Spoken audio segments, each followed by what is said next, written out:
दर्शकों, जेके अपडेट में आपका स्वागत है। मैं प्रशांत भारद्वाज। इस समय की एक बड़ी अपडेट नॉर्थ कश्मीर के बांडीपुरा डिस्ट्रिक्ट से आई है, जिसमें आतंकवादियों ने एक ज्वाइंट नाका पार्टी पर अटैक किया है। ये सीआरपीएफ और जम्मू कश्मीर पुलिस के जवानों की एक ज्वाइंट नाका पार्टी थी, जिस पर यह अटैक किया गया। और इस अटैक में एक सबसे दुखद खबर यह है कि एक पुलिसकर्मी शहीद हो गया है, जबकि 4 पुलिसकर्मी इस अटैक में घायल हो गए हैं। घायल पुलिस के जवानों को तत्काल नजदीकी हॉस्पिटल में इलाज के लिए भर्ती करवाया गया है।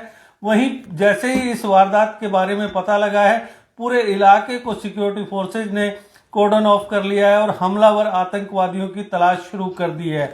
जो हमें जानकारी मिली है उसके मुताबिक बांडीपुरा डिस्ट्रिक्ट के नबेरपुरा निशात चौक पर ये एक ज्वाइंट नाका लगाया गया था सीआरपीएफ और पुलिस के जवानों द्वारा। वहां पर अचानक आतंकवादियों ने आकर हमला किया, जिस हमले में एक पुलिसकर्मी ने शहादत पाई, जबकि 4 पुलिसकर्मी गंभीर रूप से घायल हो गए।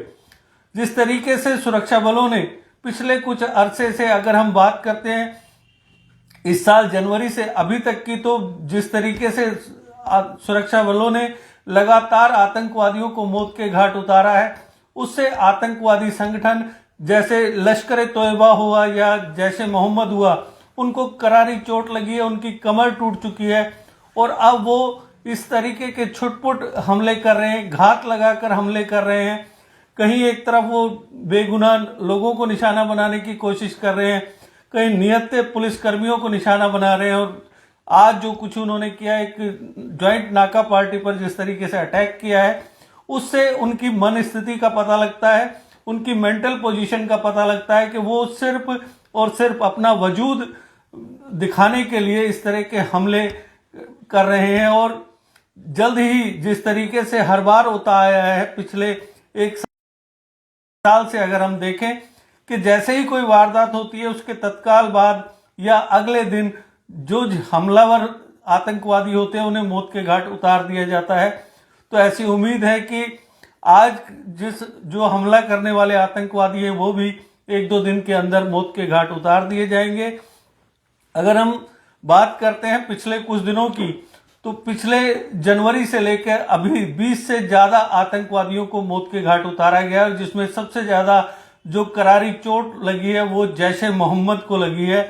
जैश ए मोहम्मद का जो टॉप कैडर था, लश्कर का जो टॉप कैडर था, वो अब पूरी तरह से नेस्तनाबुद किया जा चुका है।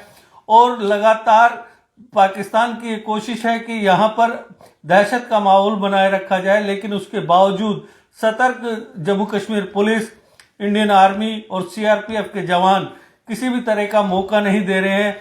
ना हथियारों की कोई स्मगलिंग हो पा रही है, ना आतंकवादी घुसपैठ करने में कामयाब हो रहे हैं। और इसका जो सबसे बड़ा फायदा हो रहा है, जो पाकिस्तानी मिलिटेंट्स यहाँ पर हैं, वो जो जिस तरीके से स्थानीय युवाओं को भड़काकर, उकसाकर आतंकवादी बनाने की तरीकों में लगे हुए थे, उस पर उनको भी करारा धक्का लगाया। और जिस तरीके से खबरें आती हैं कि अब उस लेवल पर भर्ती नहीं हो रही है, धीरे धीरे अब युवा उनसे दूर होते जा रहे हैं। और ये एक बड़ी कामयाबी है सिक्योरिटी फोर्सेज की, साथ ही लोकल एडमिनिस्ट्रेशन की, स्टेट यूटी एडमिनिस्ट्रेशन की, कि इस तरीके की एक रणनीति तैयार की गई है कि जिसके तहत युवाओं को आतंकवादी गुटों से दूर रखने की पूरी कोशिश की जा रही है। तो मैं आपको एक बार फिर बता दूं कि नॉर्थ कश्मीर के बांडीपुरा में आतंकवादियों ने एक ज्वाइंट नाका पार्टी पर अटैक किया है, जिसमें एक पुलिसकर्मी शहीद हो गया है, जबकि 4 गंभीर रूप से घायल हो गए हैं। घायलों को इलाज के लिए नजदीकी हॉस्पिटल में भर्ती करवाया गया है और पूरे इलाके को सिक्योरिटी फोर्सेज ने कॉर्डन ऑफ कर लिया है और हमलावर आतंकवादियों की तलाश की जा रही है। इस बारे में जैसे भी कोई नई अपडेट हमारे पास आएगी, हम आपसे साझा करेंगे। धन्यवाद।